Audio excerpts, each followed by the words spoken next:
Hi everyone, my name is Jenny. Welcome to my All About Childcare channel. Today we're going to talk about 10 things you need to consider while choosing your teaching job. Number 1 is the hourly rate. While you've finally done the hardest bit, you finish your study and placement, now it's time for you to get recognized for your value. So what hourly rate can you get as a newly graduate early childhood teacher? So I'll say minimum $38, anywhere between 38 to 42 or even 43, depending on what hourly rate that your employer can offer. A minimum of $38 per hour, and of course you can show your strengths and try to negotiate a higher rate for yourself. Later I'll also make a video on how to negotiate your hourly rate with your employer. Number 2 is the planning hours, and this factor could be really important for your work-life balance. We all know these days there are lots of expectations on teachers to complete documentation, observations, learning stories, reports. When are you going to do all this work if you're not given enough planning hours?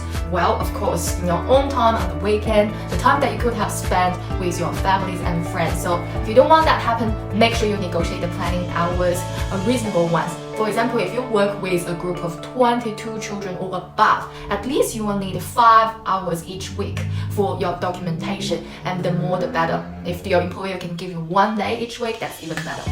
Number 3 is the paid holiday or annual leave. We all know the standard annual leave we get is 4 weeks, but you can definitely negotiate more holiday if your employer really wants to employ you. So we know the really top contract in our industry for Victoria is called Victia 2020. So Victorian Early Childhood Teachers and Educators Agreement 2020. It gives teachers all the school holiday off, same as all the school teachers. So roughly about 3 months paid holiday. 3 months compared to 4 weeks makes a huge difference. You're not only getting work-life balance, you also can work maybe another job during the school holiday. So all the holiday is potentially more income for you. So you definitely want to negotiate more holiday. Also, if you work for the early childhood services managed by local governments, there's another good contract called EEEA 2020, which is Early Education Employee Agreement 2020. I know it might be very hard for childcare business owners in the private sectors to offer you holiday like as many as the public sectors, but of course you can negotiate 6 weeks or 8 weeks or 10 weeks or anything are better than 4 weeks. So don't think you are graduate teachers so you're not in the position to negotiate. These days graduate teachers can be even better than experienced teachers. They are passionate, newly trained with new knowledge, and great with IT hopefully. So just give it a try and see, you're not going to lose anything. At the end of the day, the worst outcome is you only get 4 weeks. Number 4 is paid professional development. We all know as a teacher, to satisfy the teacher registration renewal requirements, we need to do 20 hours professional development per year as a full-time teacher. So who's going to pay for the professional development? Yourself. But if your employer is happy to pay for the professional development and even pay for the time you attend the PD, that's amazing. So the 2 contracts that I mentioned before, Victia 2020 and EEA 2020, they both offer teachers 2 days of paid PD. So that's something you can definitely negotiate with your employer as well. Number 5, mentor.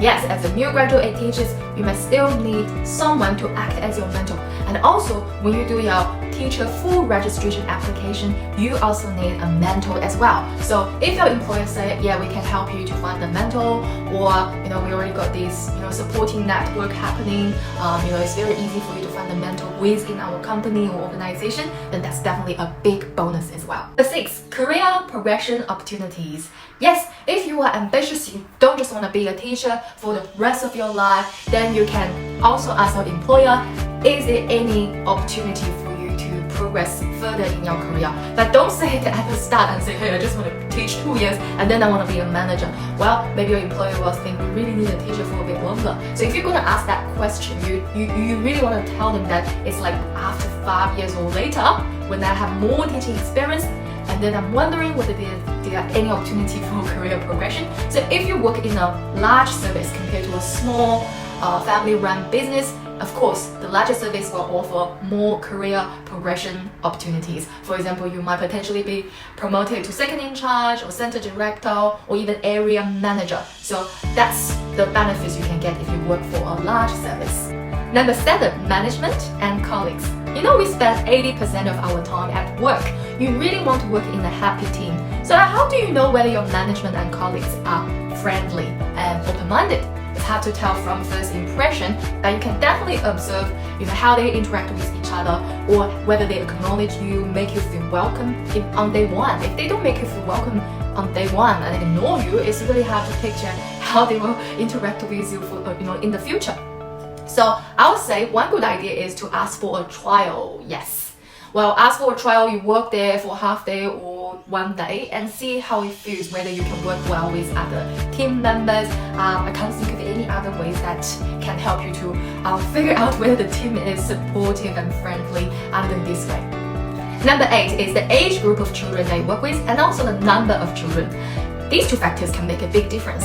So say if you work with 22 children or 20 children compared to work with 33 children or 30 children, it definitely makes a big difference. When there are more children, they are definitely more likely having behavior issues or anything, you just need, your workload is definitely much bigger. So that's one thing you can consider. Now talking about age, working with a group of children at age 4 to 5 compared to working with a group of children at age of 3 to 5, well 3 to 5 definitely a lot harder because 3-year-olds, they probably still need a nap during the day or wear a nappy, but while other children, the older children don't need them. So you need to, balance off the needs. You need to look after the children who are still napping while supervising other children who are playing.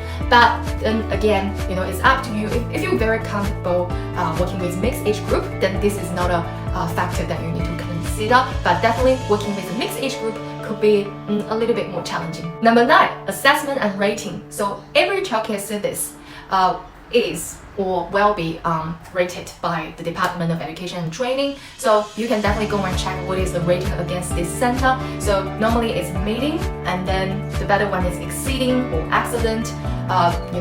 Below meeting is the working towards or significant improvement required. So it's just something that you can make reference to. It doesn't mean that you just can't accept any job in a center that's only meeting. It's not like that. Meeting and exceeding, they both really good because these days it's getting harder and harder for childcare service to get exceeding. So you can definitely consider exceeding and meeting centers.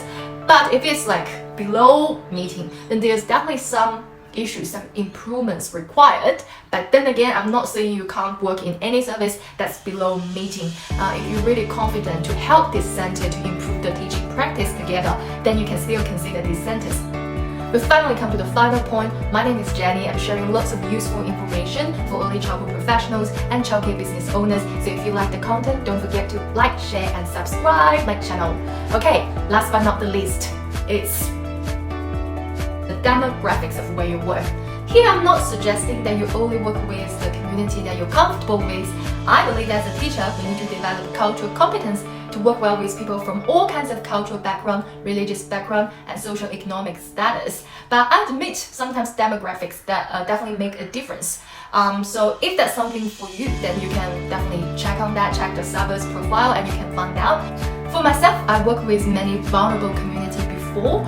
Yes, sometimes I do need to take extra time because there's a language barriers.